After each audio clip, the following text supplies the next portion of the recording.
कुछ madam, hello. जी sir.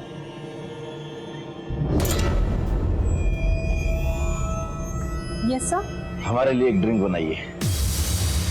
Sir मुझे नहीं आता है, मैं किसी को बुलाती हूँ। अरे बहुत सिंपल है, मैं बताता हूँ ना। होटल उठाइए, उठाइए।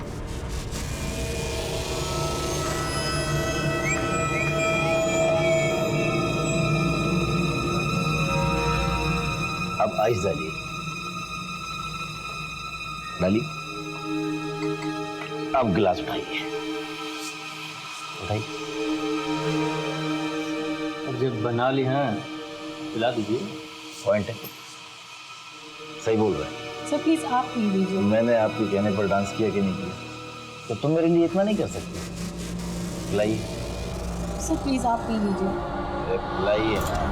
सर प्लीज छोड़िए मेरा हाथ, हाथ छोड़िए मेरा। ये क्या बदतमीजी है? दो कौड़ी की औरत मुझे बोलती है बदतमीज? हाँ, दिखाओ तुझे बदतमीजी, तेरी औकात क्या है? छोड़ लड़की को। धक्का कैसे मारे मेरे को? छोड़ो यहाँ से, छोड़ो। क्या हुआ?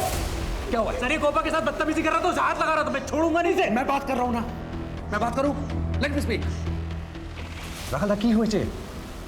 अच्छा, तो तू है इन बंदरों का मंदारी? ऐसा पार्टी ऑर्गेनाइज करते हैं? हाँ साले, मैंने तुझे पैसे दिए हैं। राखल दा ये गरा छोड़िए, मैं आपसे बात कर रहा हूँ और मेरी टीम से अगर कोई गलती हुई है तो मैं आपसे माफी मांग रहा हूँ उसके लिए। तेरी माफी की ऐसी की तैसी, साले को देख।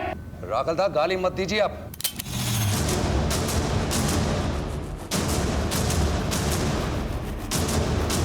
के शहर सिलीगुड़ी में एक स्थानीय नेता रखाल के घर शादी की सालगिरह में इवेंट मैनेजमेंट कंपनी के स्टाफ के साथ हुई बदतमीजी में नेताजी के हाथों चलाई गई गोली अपना निशाना चूक गई और शुरू हुआ लुका छुपी का खेल। शतरंज की बिसात पे रचा गया खतरनाक षड्यंत्र। अरे रूपा, किधर हो, किधर हो, किधर हो? रूपा, अरे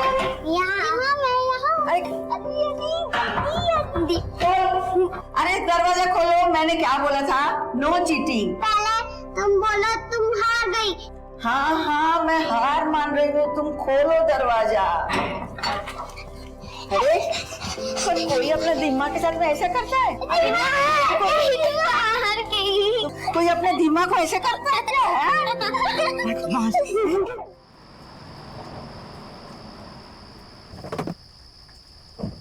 क्या अभी क्या जरूरत थी तुम्हें वहाँ पे पंगा करने की? तुम्हें पता भी है वो कितना खतरनाक इंसान है, ऊपर से इन लोगों का मकान मालिक भी है वो। अरे मकान मालिक है, खतरनाक है तो क्या जान लेगा, मर्डर करेगा? तुम्हें क्या लगता है कि उसने किसी का मर्डर नहीं किया होगा? अरे यार मेरा दिमाग ऑलरेडी खराब है, तुम ये सब मत शुरू करो प्लीज, खत्म करो इसे। तुम लोग जाओ जाओ जाके सो जाओ। गोपा तुम चलो। पूरे से मैं निकला धागा पापा। गोपा तुम जाओ। पापा आज मैं आपके साथ सोऊंगा। पापा शोना, आज तुम्हारे पापा का मूड बिल्कुल ठीक नहीं है, कभी और। हाँ और की माँ तुम ही हो ना, घड़ी देखा आपने? इन लोग अभी तक जगे हुए हैं, इनको सुलाया क्यों नहीं? स्कूल की छुट्टी थी तो हम सोचे थोड़ा खेलेंगे। बच्चे खेल रहे थे या फिर तुम्हें शौक चढ़ा था पूरी रात जगने का? अरे बच्चे नहीं संभलते तो बोलो ना। कहाँ संभलते हैं यार, दिख तो रहा है, तुम भी कुछ भी बोल रही हो। आई थिंक जो हमने डिसाइड किया था ना इनको वृद्ध आश्रम में भेजने का, वो बिल्कुल सही डिसीजन है। घूम पाड़िए दियो अदर की। चलो जी। क्या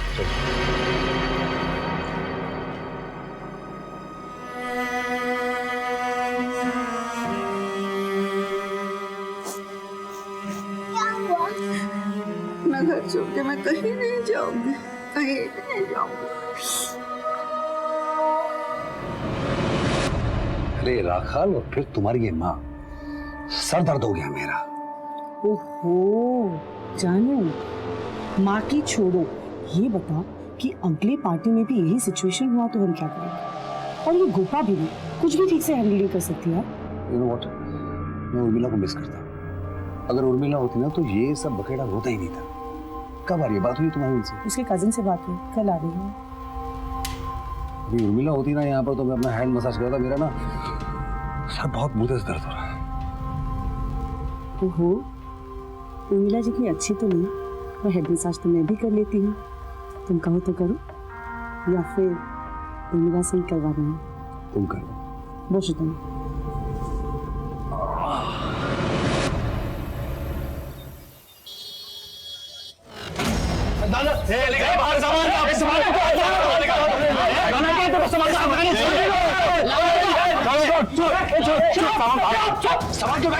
ये तुझे क्या लगा अपनी पार्टी में मेरी गिरबान पर हाथ डालने वालों को अपने मकान में रहने दूंगा? तो हम लोग कोई मुफ्त में नहीं रहते यहाँ पर, भाड़ा देते हैं भाड़ा। तो बिना नोटिस के ये सामान यहाँ बाहर फेंक नहीं सकते। उस एग्रीमेंट को पुंगी बना के डाल ले अपनी जेब में। इसका इलाज सोच लिया है मैंने। चलो तुम लोग रहो प्यार से। चले।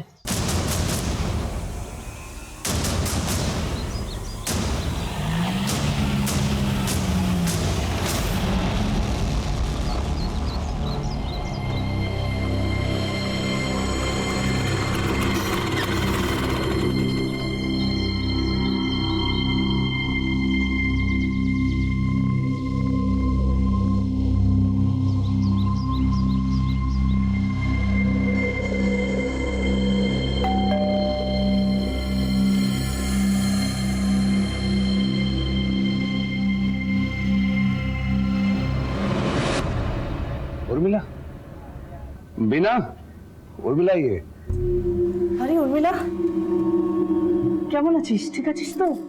सब ठीक रहा ना? हाँ सब ठीक था। ऑपरेशन भी सही से हुआ। डॉक्टर ने कहा है कि बहुत कमजोरी है, तो जाते जाते टाइम लगेगी। तुम ही कश्यप हो ना, जिससे मेरी फोन पे बात हुई थी, इसके कजिन? जी मैडम। ठीक है, इसे आराम से ऊपर ले आओ। जी। आराम से, आस्ते, ठीक है? आस्ते बसो। ये कुछ दवाइयाँ दी है डॉक्टर ने, कहा है एक भी छूटनी नहीं चाहिए। ठीक है, मैं ध्यान रखूंगी। और वैसे इसने बताया मुझे कि आप लोगों ने कितना कुछ किया है इसके लिए। अरे नहीं, वो तो हमारा फर्ज था। तो मैं चलता हूँ। नमस्ते। गोपा, ये उर्मिला है। हाय, কেমন আছো তুমি এখন? একটু ঠিক আছে। हम इसी को लाए थे तुम्हारी जगह काम पे। एक्सक्यूज मी मैडम, मुझे कुछ सामान खरीदने जाना था, तो मैं मार्केट होकर आती हूँ। ठीक है, पर संभल के जाना। हाँ, बापिन, चंदन, सोलोमन सब मेरे साथ जा रहे हैं। आप बिल्कुल चिंता मत करना, ठीक है?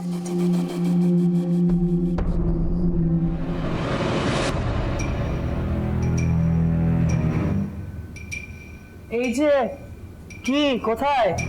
मंदिर जाती, हर मंगलवार को जाती हूँ ना। ठीक है, जाओ, पर जल्दी आना और बच्चों को भी आके सुलाना है। हाँ, जाओ। जब देखो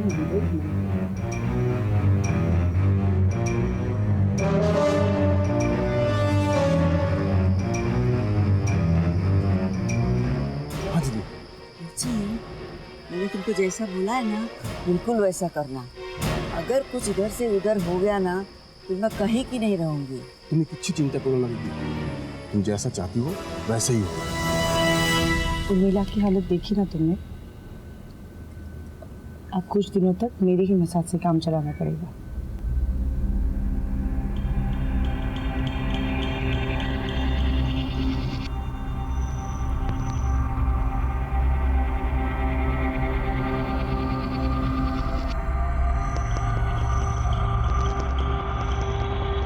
और फिर रावण ने अपने सैनिकों को कहा कि जाके बानर को पकड़ो, पकड़ के उसके पूंछ में आग लगा दो, और हनुमान जी को पकड़ के बाथरूम जाच्छी बाबा।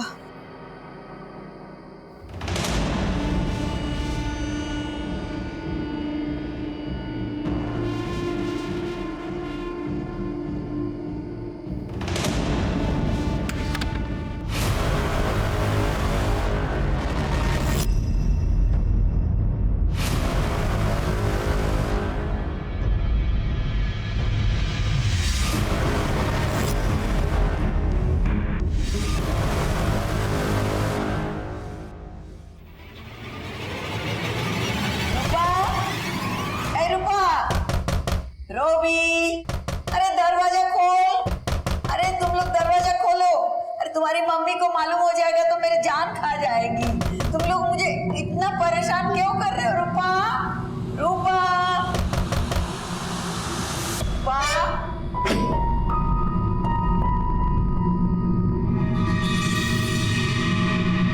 क्यों दरवाजा बंद किया था? मैंने नहीं किया, किसी और ने किया। सोए पड़। ये गोपा क्यों नहीं आई अभी तक?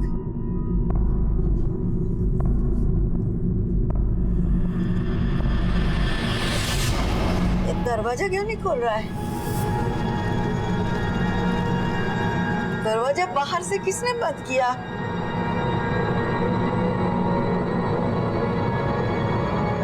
उर्मिला, उर्मिला,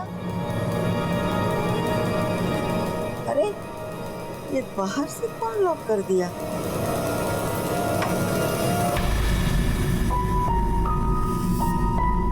उर्मिला, उर्मिला, बीना का रूम का दरवाजा भी बंद है।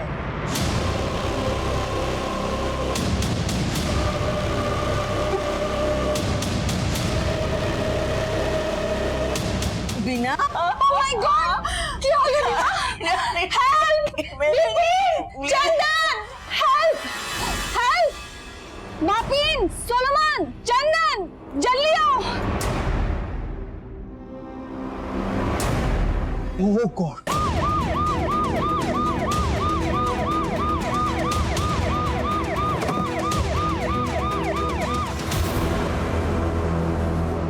किसने फोन किया? मैंने किया था सर।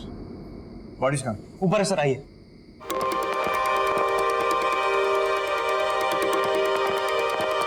पूरे घर की अच्छे से तलाशी लो, छोटे से छोटा सबूत, कोई भी क्लू, कुछ भी मिस नहीं होना चाहिए। सब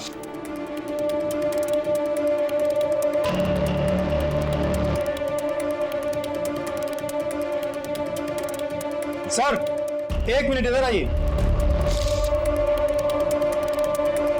हाँ राजीव, ये देखो सर, फुटप्रिंट्स हो सकता है उसी कातिल का। इस गाड़ी पर चढ़कर ही ऊपर आया। फॉरेंसिक टीम से कहो इस फुटप्रिंट का प्रिंट और नंबर और साइज सब निकलो। सबसे पहले बॉडीज को आपने देखा ना, क्या हुआ था? मुझे मालूम नहीं सर, रात को बच्चों को सुला के मैं बाथरूम गई थी। फिर मैं बाथरूम गई थी तो मैंने देखा बाथरूम का दरवाजा बंद है। फिर मैंने बहुत आवाज दिया, फिर मेरी नातिन ने मुझे दरवाजा खोल के दिया और फिर मैं सोची ये मेरे साथ शरारत कर रही होगी, पर नहीं, मैंने देखा कि अंदर आने का जो दरवाजा है वो बाहर से बंद है। फिर मैंने सोचा कि मैं एक बार उर्मिला की हाल पूछ लूं। फिर उर्मिला के पास गई तो उसके दरवाजा भी बाहर से बंद थी। फिर मैं बीना के पास गई, बीना का रूम भी बाहर से बंद था और जब मैं दरवाजा खोली तो अब तुम? मैं उर्मिला, मेरा कमरा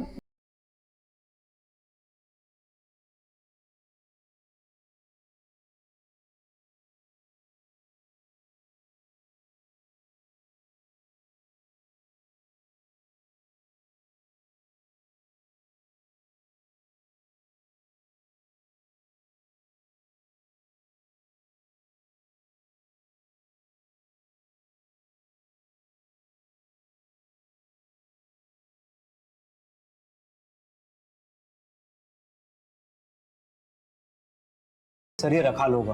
तेरी माफी की ऐसी की तैसी। राधा दा गाली मत दीजिए आप।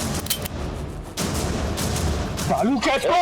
रुक रुक रुक रुक रुक, मकान खाली करवाने से क्या होगा? इसका इलाज सोच लिया मैंने, चलो तुम लोग। सर पक्का उसी ने किया होगा सर। रखाल, बुलाओ इस रखाल को पूछताछ के लिए। सब अब बाहर आओ। इसका फुटेज निकालो। सब हाँ सर, खबर मिली मुझे। अरे सर, हम तो समाज सेवक हैं, हमारा तो काम है पुलिस की मदद करना। आप चिंता मत कीजिए, मैं अभी हाजिर होता हूँ।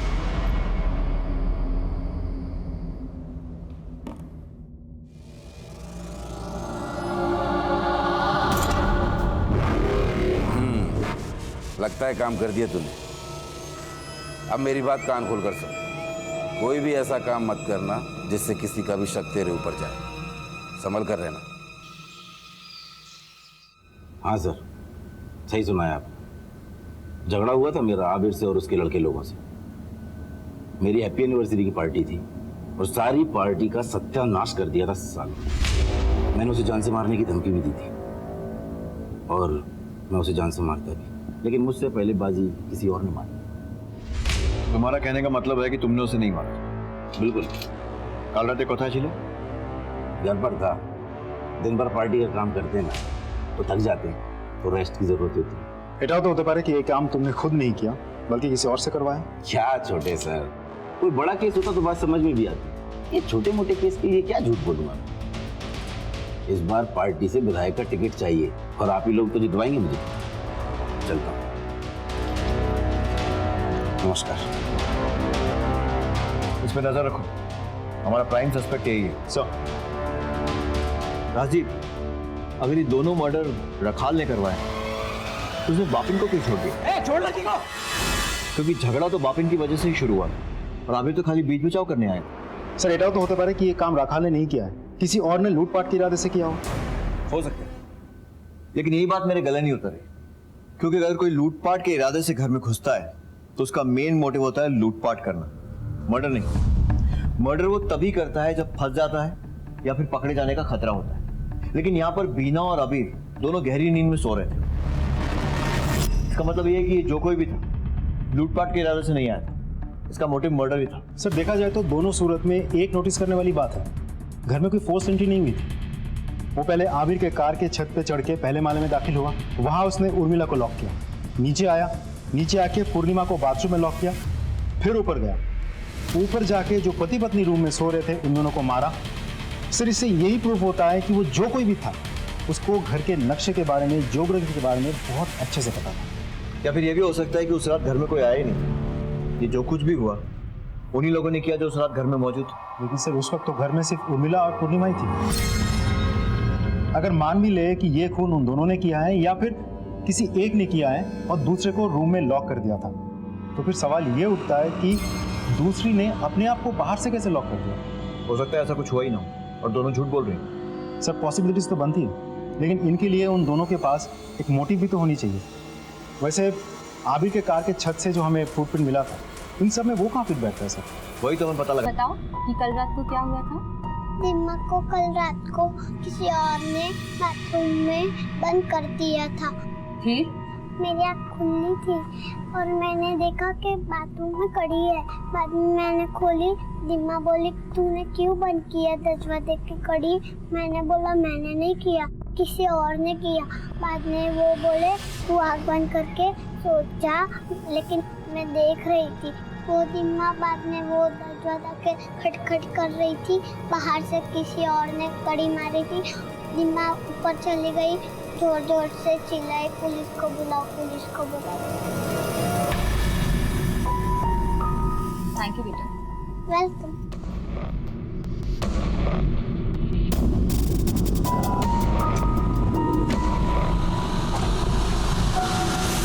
सर गेट की सीसीटीवी फुटेज।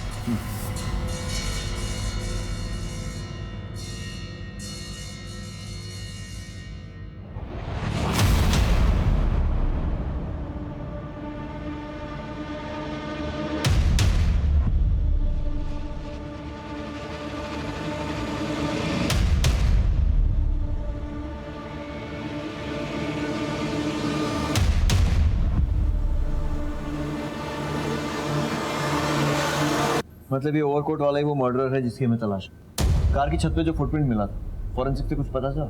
बस इतना ही पता चला कि वो किसी 9 नंबर जूते का है, जो कोई भी एवरेज हाइट नॉर्मल बिल्ड का आदमी हो सकता है। गोपाल, चंदन, बापिन और सोलोमन सबको पूछताछ के लिए बुलाओ, लेकिन अलग अलग। सब मर्डर वाली रात को तुम चारों, गोपा, चंदन, बापिन और तू, मर्डर के पहले कहीं चले गए थे और मर्डर के ठीक बाद में वापस लौट आए।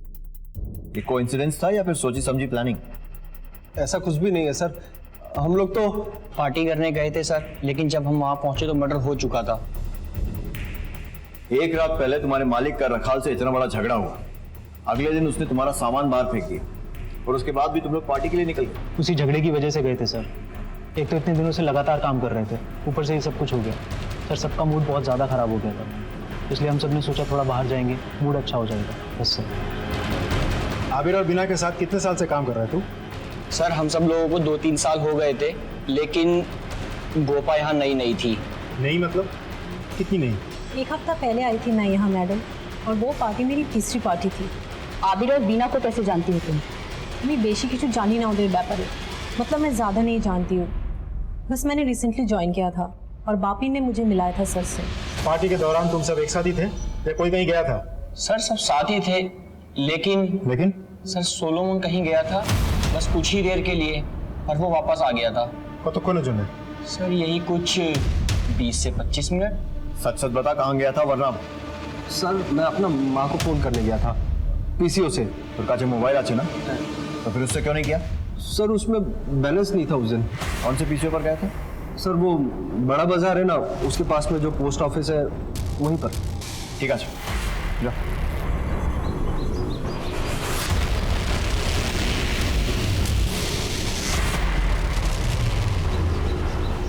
इन चारों को फिंगरप्रिंट्स और जूते का नाप लिए।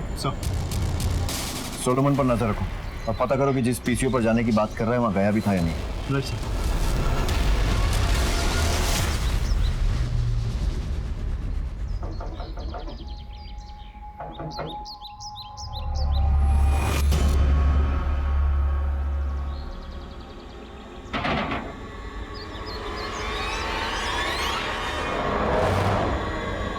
ঠিক থ্যাঙ্কস স্যার এখনই খবর পেলাম सोलोमन राखाल के घर गया था। दोनों में करीब 15 से 20 मिनट बात हुई। सोलोमन अभी भी निकला वहां से। बुला रखा सर। सोलोमन आबिर का आदमी आया था मेरे पास। वो क्या ना कि आबिर के मरने के बाद वो बेरोजगार हो गया, पैसा मांगने को आया था, मैंने मना कर दिया तो वो लटका कर चला गया।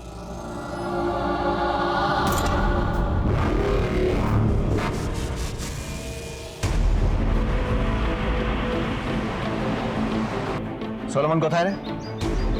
पता नहीं सर, जब से पुलिस स्टेशन से आए हैं तब से वो घर नहीं लौटा है। उसके नंबर पे भी फोन किया लेकिन उसका नंबर नहीं मिल रहा है। जाने से पहले उसने कुछ कहा था वो कहाँ जा रहा है? नहीं सर। पैसों की जरूरत थी उसे? हाँ सर उसे पैसों की जरूरत तो थी सर। अभी सर का मर्डर होने से पहले उसने एक दिन सर और मैडम से बात भी की थी इस बारे में। क्या 1.5 लाख? हाँ दादा बहुत ज्यादा जरूरत है दादा, माँ का ऑपरेशन कराना है, डॉक्टर ने कहा इसी मंथ करना पड़ेगा। अरे तो दादा हमें की कर दो दादा, मैं चुका दूंगा ना धीरे धीरे सैलरी में से। कैसे चुकाओगे? कितनी है तुम्हारी सैलरी? 10,000 की सैलरी में तुम काम करते हो, तुमको 1.5 लाख में कैसे एडवांस दे दो बताओ मुझे सोलोमन। इतनी बड़ी रकम हम तुम्हें नहीं दे सकते। Not possible Solomon. ठीक है अगर वो घर पर नहीं गया तो कहाँ जा सकता है? सर हाँ जी। इस केस में जितने भी लोगों के नाम जुड़े हैं उन सभी के मोबाइल के लोकेशन रिपोर्ट्स आ चुके हैं। सर उस रात पूर्णिमा और उर्मिला घर पर ही थे। सर पूर्णिमा मोबाइल यूज नहीं करती लेकिन उर्मिला का मोबाइल का लोकेशन उसी एरिया का है जहां आबिर का घर है। और सर ये बापिन, सोलोमन, चंदन और गोपा इनके मोबाइल भी उसी एरिया में एक्टिव थे जहां इन्होंने अपने होने की बात कही। आई मीन उस रेस्टोरेंट में। सोलोमन के बयान के हिसाब से वो पीसीओ पर था लेकिन उसके मोबाइल का लोकेशन पीसीओ पर ना होकर आबिर के घर के एरिया का है। इसका मतलब उसने हमसे झूठ कहा कि वो अपनी माँ से बात करने पीसीओ पर गया था जबकि वो आबिर के घर पे था। और सर हमने जो सबके जूते के नाप लिए थे उसके अनुसार मौका वारदात पर हमें जो फुटप्रिंट मिला था उसके साथ सोलोमन के जूते के साइज मैच होता है। सोलोमन नाम श्योर यहाँ से फरार हो चुका होगा। उसके गांव वाले घर पे जाओ और पूछताछ करो। तुम आबिर के घर पर फिर से जाओ और देखो घर में घुसने का कोई और एंट्री पॉइंट है और सीसीटीवी फुटेज भी फिर से चेक करो। आई एम श्योर हमसे कुछ ना कुछ तो मिस हो रहा है। पुलिस के शक के घेरे में अब सोलोमन था।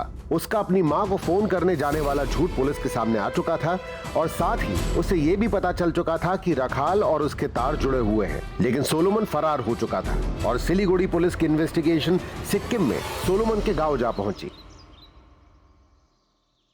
एक्सक्यूज मी, क्या आप सोलोमन के फादर हैं? जी। अच्छा एक बात बताइए, क्या सच में ही सोलोमन की माँ का ऑपरेशन होने वाला था? हाँ साहब, सुलेमान की माँ काफी बीमार रहती है, उसके इलाज के लिए पैसा कमाना वो शहर गया था। क्या बात है साहब, वो ठीक तो है ना? तो क्या हुआ फिर, ऑपरेशन हो गया? नहीं साहब, सुलेमान पैसा को इंतजाम नहीं कर पाए साहब। 1.5 लाख रुपया हम गरीब के लिए बहुत बड़ी रकम होती है सर। आखिरी बार कब आया था वो? 20-25 दिन पहले। सर सोलोमन के घर पे पूछताछ करके पता चला कि उसे पैसों की सख्त जरूरत थी। इतनी जरूरत कि किसी का खून कर दे? लगता तो ऐसा ही। ये देखो, पीएम रिपोर्टर फॉरेंसिक रिपोर्ट, वो भी इसी तरफ इशारा करते हैं। क्राइम सीन से बहुत इंटरेस्टिंग एविडेंसेस और फिंगरप्रिंट्स मिला। वो मर्डर वेपन चाकू जो हमें मिला था उस पर तो कोई फिंगरप्रिंट नहीं है, लेकिन तिजोरी पर जो फिंगरप्रिंट्स हैं पता किसके? सोलोमन। एग्जैक्टली। सोलोमन को पैसों की जरूरत थी और आबिर के मना करने के बाद उसके पास और कोई सोर्स नहीं बचा था जहाँ से वो पैसे अरेंज कर सके। रखाल सोलोमन के पैसों की जरूरत पूरी कर सकता था और सोलोमन रखाल के लिए आबिर से बदला ले सकता था क्योंकि वो आबिर के घर की हिस्ट्री और ज्योग्राफी अच्छी तरह से जानता था। और कार के ऊपर जो फुटप्रिंट मिला वो भी सोलोमन था। मतलब सोलोमन ही असली कातिल है जो राखाल के कहने पे दोनों खून किए। एविडेंस तो इसी तरफ पॉइंट कर रहा है, लेकिन वो मर्डर वेपन पर कोई फिंगरप्रिंट को नहीं मिला। इन एनी केस उसे ढूंढना तो ही, उसके against non available arrest warrant निकलवाओ। पुलिस की इन्वेस्टिगेशन के दौरान अबीर की सास पूर्णिमा का अबीर और बीना के मर्डर से ठीक 2 घंटे पहले का संदेहास्पद सीसीटीवी फुटेज मिला और घात लगा के पुलिस टीम ने पूर्णिमा को रंगे हाथों पकड़ लिया। क्या ये सब? सर मेरी बेटी और उसके पति के हत्या में मेरा कोई हाथ नहीं है सर। तो उसके मर्डर वाली रात को, मर्डर के कुछ घंटों पहले घर से मंदिर का झूठ बोलकर कहाँ गई थी आप? और इतना ज्वेलरी और कैश कैसे आया आपके पास? वो दोनों मुझे मेरा मकान अपने नाम में कर लिया और मेरे को कहीं का भी नहीं छोड़ा। और तो और वो मुझे वृद्धाश्रम भेजने को सोच रहा था, इसलिए मैं थोड़ी थोड़ी पैसे चोरी करके और इनके पास रखती थी कि मेरे बाद में मेरे काम आएगा। आपकी कहानी पर यकीन तो नहीं हो रहा है, लेकिन आपकी उम्र का लिहाज करके फिलहाल आपको जाने दे रहा हूँ। लेकिन याद रखिएगा, अगर उनके मर्डर में आपका जरा सा भी हाथ है तो हम लोग पता लगा लेंगे। देखो, पुलिस मेरे पीछे पड़ी हुई है और अगर मैं पकड़ा गया ना तो तुम भी नहीं बचोगे। सबूत है मेरे पास। हाँ, तुमने जब मुझे आबिर और बीना को मारने के लिए कहा था ना, वो बातचीत मैंने अपने फोन में रिकॉर्ड कर ली थी। सर, है राजीव, कंट्रोल रूम থেকে এখনই খবর আসছে। করোনেশন ब्रिज के पास चिरा बाजार इलाके में सोलोमन का फोन कुछ देर के लिए ऑन हुआ था। उसने किसको फोन किया था ये तो पता नहीं चला, लेकिन उसकी लोकेशन हमने डिटेक्ट कर लिया है। चलो सर।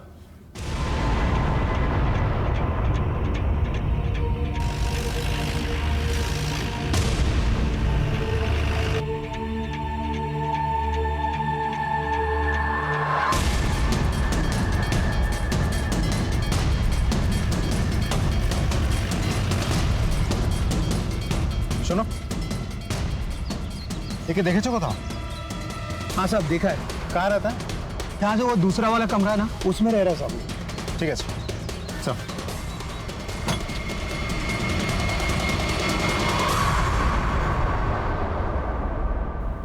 सोलोमन ने सब कुछ बता दिया है हमें, और अब तेरे सामने भी अपना जुर्म कबूल करने के अलावा और कोई रास्ता नहीं है। चल शुरू हो जा। सर, जब उस दिन पार्टी में मेरा और आबिर का झगड़ा हुआ, तब से मेरा मूड बहुत ख़राब था और अगले ही दिन मैं अपना मकान खाली करवाने के लिए पहुंच गया। मुझे लगा कि आबिर मुझसे माफ़ी मांगेगा, मकान खाली न करवाने के लिए रिक्वेस्ट करेगा, लेकिन ऐसा कुछ नहीं हुआ। बल्कि ठीक इसका उल्टा हुआ, वो मुझसे अड़ने लगा। मेरा दिमाग और ज़्यादा ख़राब हो गया। तभी मैंने सोच लिया कि इसका काम तमाम करना ही पड़ेगा। फिर मुझे पता चला कि उसके एक आदमी सोलोमन को पैसों की सख्त ज़रूरत है, तो मैंने उसे अपने पास बुलाया। तुझे तेरी माँ के ऑपरेशन के लिए 1.5 लाख की जरूरत है ना? हाँ दादा, बहुत ज्यादा जरूरत है दादा। मैं तुझे 5 लाख दूंगा। 5 लाख? लेकिन तुझे मेरा एक काम करना होगा। क्या काम करना है दादा, बोलो ना। वो जो तेरे बॉस है ना, बीना और आबिर, उनका मर्डर करना होगा। मर्डर? दादा क्या बात कर रहे हो दादा? माँ की जान बचाना चाहता है या नहीं? हाँ दादा। तो बस ठीक है दादा, हो जाएगा दादा। उसने बीना और आबिर को मार डाला और सीधा मेरे पास आया पैसे मांगने के लिए। क्या बोला तू? हाँ? क्या बोला? दादा पैसा देने के लिए मना मत करो, ये सही बात नहीं है बिल्कुल भी। खून करना पुण्य का काम है। तुम नहीं बोला था ना खून करने के लिए? निकल यहाँ से, एक पैसा नहीं दूंगा। मुझे लगा कि मामला खत्म हो गया, लेकिन कल अचानक सोलोमन का मेरे पास फोन आया। पुलिस मेरे पीछे पड़ी हुई है और अगर मैं पकड़ा गया ना तो तुम भी नहीं बचोगे। सबूत है मेरे पास। अबे क्या झूठ बोलता है, तेरे पास कोई सबूत बहुत नहीं है। हाँ, तुमने जब मुझे उन दोनों को मारने के लिए कहा था ना, तो वो बातचीत मैंने अपने फोन में रिकॉर्ड कर ली थी। अगर तुम मेरी बात नहीं मानोगे ना तो मैं पुलिस में जाके सरेंडर कर दूंगा। तुझे पैसे चाहिए ना, मैं दूंगा। तू बता मुझे कहाँ आना है, मैं पैसा लेकर आता हूँ। फिर पैसा लाया हूँ, पहले रिकॉर्डिंग मेरे मोबाइल में ही है, दे दूंगा।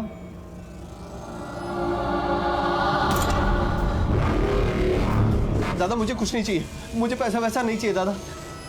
दादा एक बात और, मैंने आपसे झूठ बोला था, मैंने आबिर और बीना को नहीं मारा दादा। साले, तू अभी तक मुझे बेवकूफ बनाता रहा। बहुत बड़ी गलती होगी दादा, मैं किसी को कुछ नहीं बताऊंगा। और दादा मेरे फोन में रिकॉर्डिंग भी नहीं है। मुझे जाने दो प्लीज, मुझे जाने दो, जाने दो।